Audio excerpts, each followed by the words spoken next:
Hello. Who is the best teacher that you know? Jesus was a good teacher. Some teachers tell you what to do, but then don't do it themselves.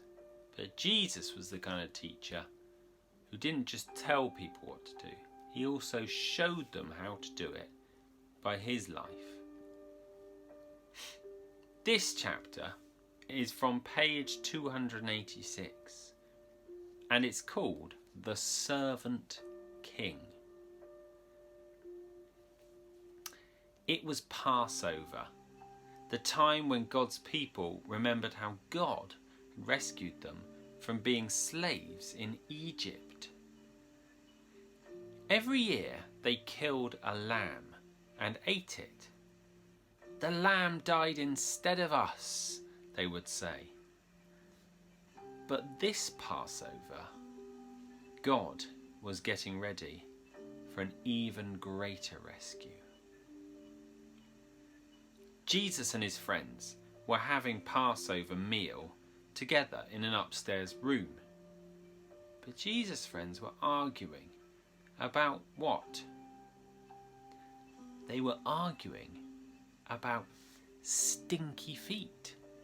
Stinky feet? Yes, that's right. Stinky feet. Now, the thing about feet back then was that people didn't wear shoes. They only wore sandals, which might not sound unusual, except that the streets in those days were dirty. And I don't just mean dusty dirty, I mean really stinky dirty. With all those cows and horses everywhere, you can imagine the stuff on the street that ended up on their feet. So anyway, someone had to wash away the dirt. But it was a dreadful job. Who on earth would ever dream of volunteering to do it? Only the lowliest servant. "I'm not the servant," Peter said. "Nor am I," said Matthew. Quietly, Jesus got up from the table, took off his robe, picked up a basin of water, knelt down, and started to wash his friends' feet. "You can't," Peter said. He didn't understand about Jesus being the servant king. "If you don't let me wash away the dirt, Peter," Jesus said, "you can't be close to me." Jesus knew what people needed most was to be clean on the inside. All the dirt on their feet was nothing compared to the sin inside their hearts. "Then wash me, Lord," Peter said, tears filling his eyes. "All of me." One by one, Jesus washed everyone's feet. "I'm doing this because I love you," Jesus explained. "Do this for each other." Now, one of Jesus' friends had made a bad plan. No one else knew what that bad plan was, but Jesus knew. And so did Judas.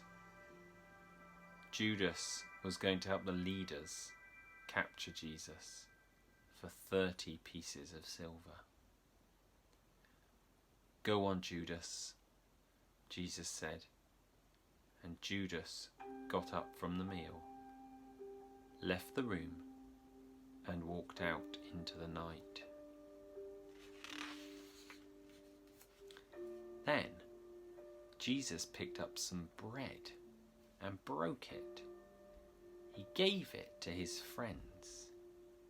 He picked up a cup of wine and thanked God for it. He poured it out and shared it.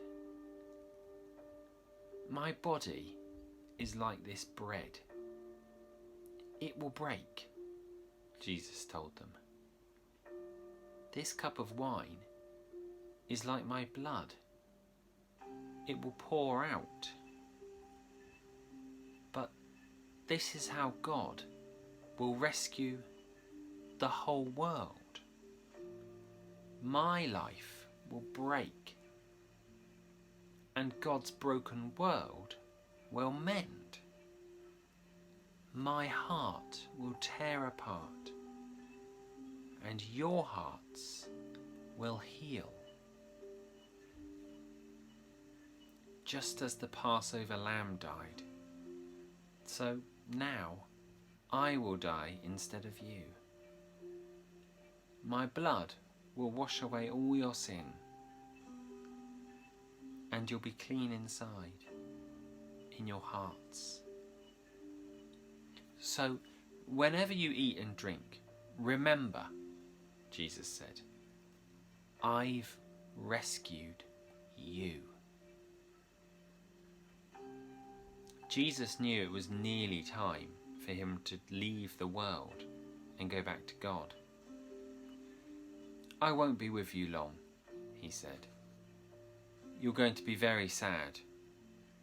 But God's helper will come. And then you'll be filled with a forever happiness that won't ever leave. So don't be afraid. You are my friends, and I love you. They sang their favourite song and walked up to their favourite place, an olive garden.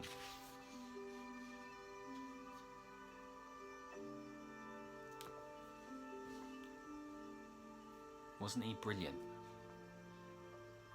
He showed them how he wanted them to serve other people, to help other people, and not to try and put themselves above other people. The next story is about what happened in that garden, and it starts to get a bit sad. But on Sunday, it's going to be brilliant. God bless.